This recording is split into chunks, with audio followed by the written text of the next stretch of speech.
Twinkle Chu. So proud at full support sa kapatid na si Kim.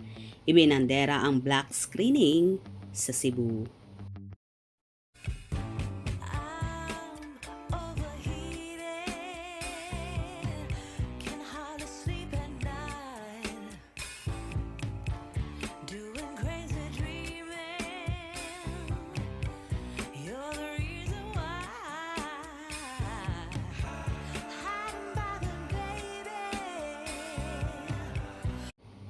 So proud at full support nga si Twinkle Chu sa kapatid na si Kim Chu. Ibinahagi nga ni Twinkle sa kanyang Instagram story ang video ng naging black screening sa Cebu nung unang araw pa lang nang ipalabas ang My Love Will Make You Disappear. Inirepost naman ito ni Chinita Princess sa kanyang Instagram story.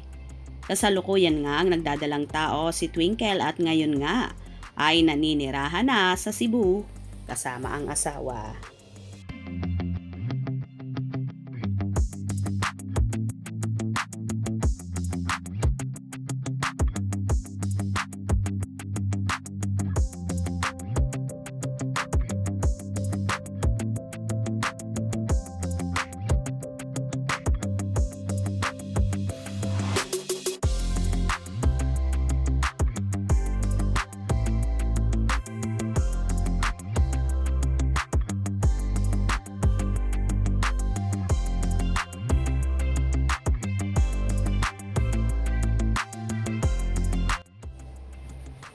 Kamakailan nga ay nagkaroon ng mall show sina Kim Chu at Paolo Avellino sa Cebu. At present at dumalo si Twinkle kasama ang asawa niya at ang auntie nila ni Kimi. Hindi naman alintana kay Twinkle ang pumunta sa show ni Kim kahit pa sobrang laki na ng tiyan niya na parang ilang months na lang ay manganganak na siya. Ganito nga ang suportang ibinibigay ni Twinkle sa nakababatang kapatid. Sa mga hindi kasi nakakaalam, isa si Twinkle Chu sa pinag-aral ni Kimi kung kaya ito'y naging flight attendant. Kaya naman naging maayos na rin ang buhay ng nakatatandang kapatid. Kahit ang bunsong kapatid ni Kimi na lalaki na si John Paul ay naging certified pilot na rin na kasalukuyang naninirahan naman sa Canada.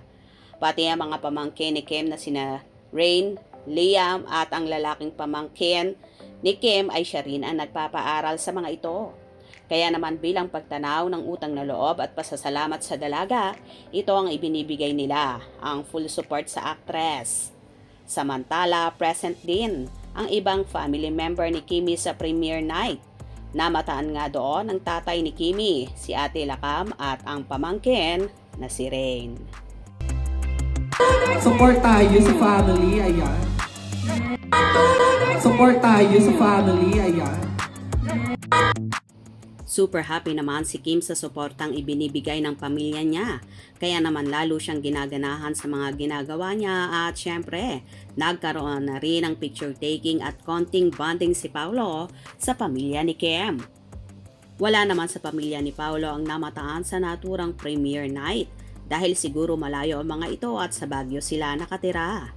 Namataan naman ang bunsong kapatid ni Paolo na si Angela Avellino sa black screening kahapon sa isa sa mga sinihan sa Mandaluyong kung saan may pagbubuking pa ang sisterette ni Paolo kung saan sinabi ng kapatid niyang si Angela na may similarity daw si Jolo at Paolo sa totoong buhay kung saan handa raw mag-take ng risk ang aktor para lang sa larangan ng pag-ibig.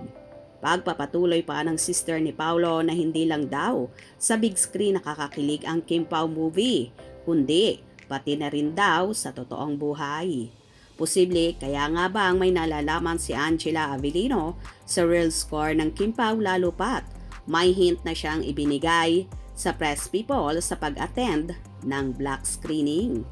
Ano sa palagay nyo? Kayo nang bahalang humusga. Hope you enjoyed.